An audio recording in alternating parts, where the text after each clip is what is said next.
Hi, my name is Mark Lester Usman come here from Ligan Medical Center College.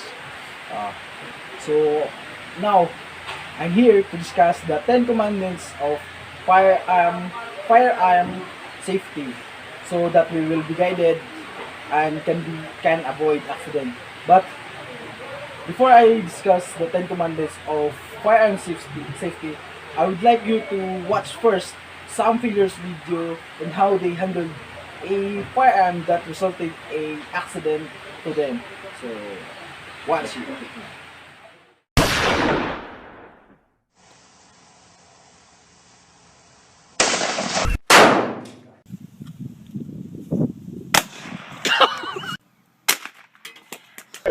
والله ما خرجنا إلا لنصرة هذا الدين. الله أكبر!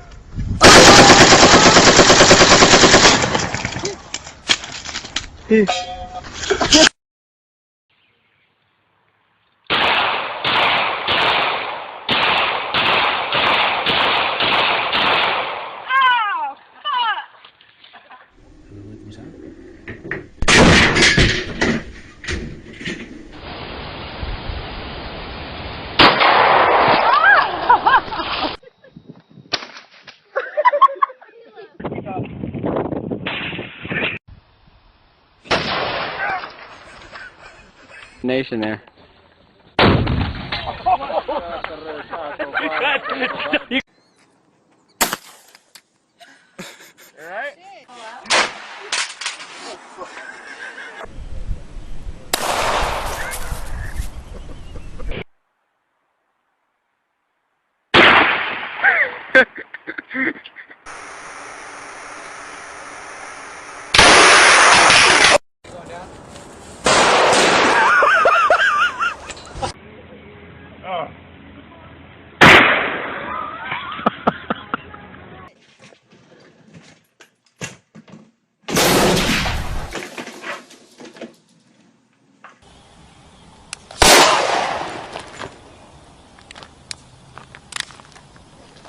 I just fucking shot myself.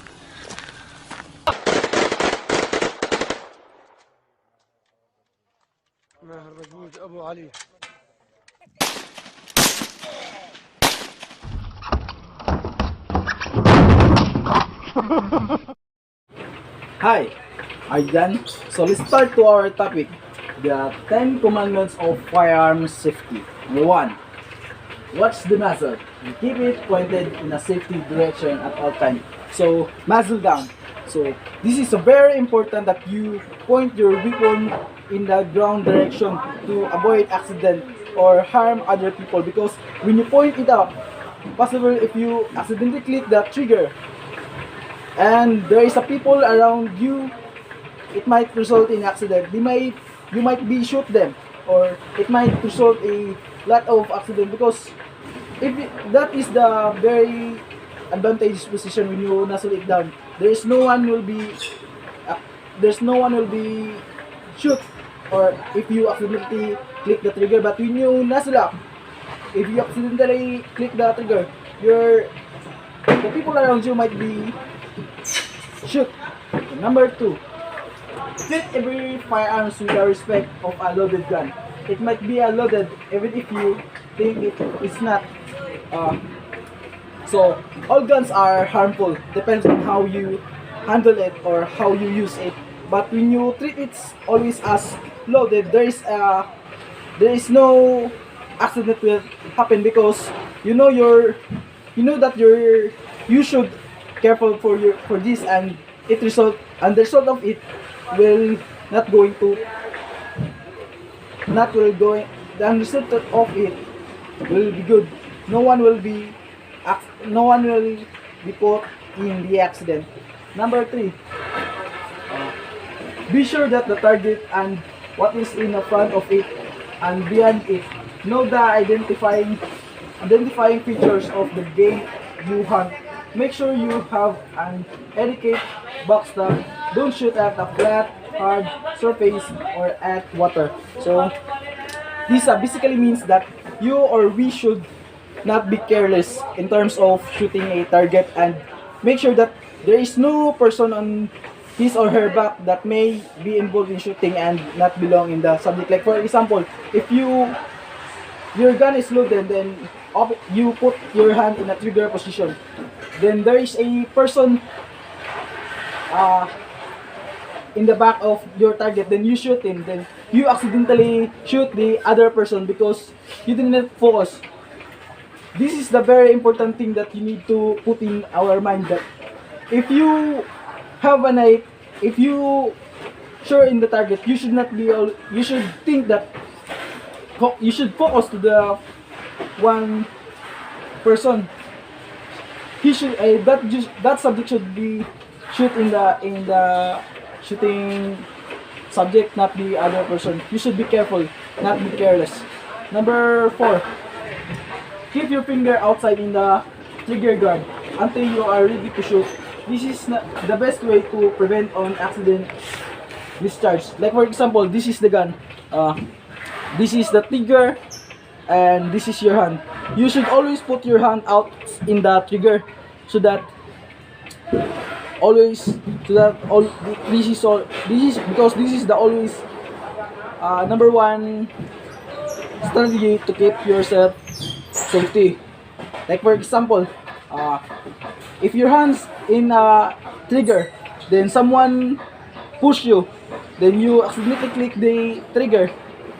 So there's possible that in the person in your front might be shoot, but if you put your hands outside in the trigger, then someone push you, then you cannot click the trigger because your hands is in the outside area. But if you put it there inside, there's a big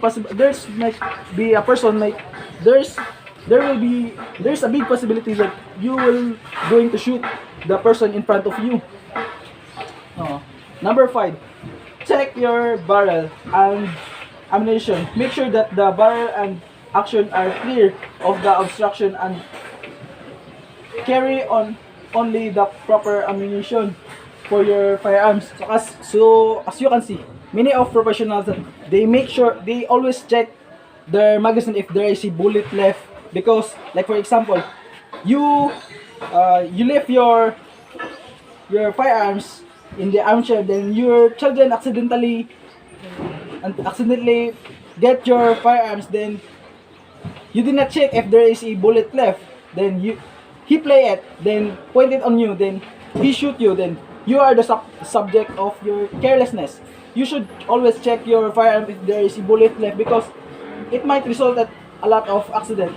Many of children will play it and shoot you because that is their toy. They more on a play. Next is number 6. Unload firearms when nothing used. Leave action open and carry firearms in cases and unloaded to and fire from your shooting location. Just like what I said earlier, that checking your magazine if there is a bullet left, or in your weapon if there is a bullet, and if you're unload, make sure that if you unload it, make sure in a proper area. It's far from the accident, from children or other things. Like for example, you are living in a crowded place, you should check or unload it in a mountain or far from the people, so that no one will be involved in the accident of if there is something will happen or a accident in your firearm. Number 7. Point a firearm only at something you intend to shoot. Avoid all horseplay with a gun. Number 10. So as you handle firearms, you must be careful for it, and don't apply some extra movement or extra exhibition, because it might lead you to danger or accident. Like for example, the use of firearm is to serve and protect people, to maintain peace and order, not to kill the innocent. That's why you should be careful for it. Like for example,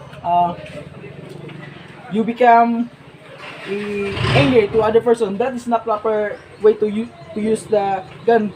But if there is a provocation or there is something happen, a crime, and need to protect yourself, you need to use the gun. That is the only way to maintain a safety. Number 8. Don't run, jump, or climb with a loaded firearms. It's very important that you will not going to run if your gun is loaded, because if your gun is loaded, then you run. The possibility is you will going to accidentally click the trigger, then boom, it result in damages. So it's very important that you unload first your firearm, so that before you climb, so that there is nothing will happen. Unload a firearm before you climb fence or trees or jump a ditch. Pull a firearms toward you by butt, not in the muzzle. So it's very important that you hold. Like for example, this one. This is a butt and this is the muzzle. So it's very important that you pull the firearms here in the butt, because when you put it and when you pull it here, then then accidentally there is things that put in the trigger, then it was being clicked, then you being shot. But when you hold the butt, then hold the butt while climbing in the tree or other fence, there's nothing will happen, because you put the but you hold the butt, not the muzzle. That's all. And number 9, store firearms and ammunition separately and safety. Store in secure location beyond the reach of the children and careless adult. So number 9, keep your firearms away from the children, because they might going to play it and use it as a toy, then shoot you. Then what will happen? You are the victim of your own action. You're victim of your carelessness. Another one is the careless adults. So it's very important that you will avoid to or take it away from the adult, a careless adult, because don't give it to them or keep it away from them, because if they injure the person using your gun, the one who will be blamed is you, because you are the owner of the gun.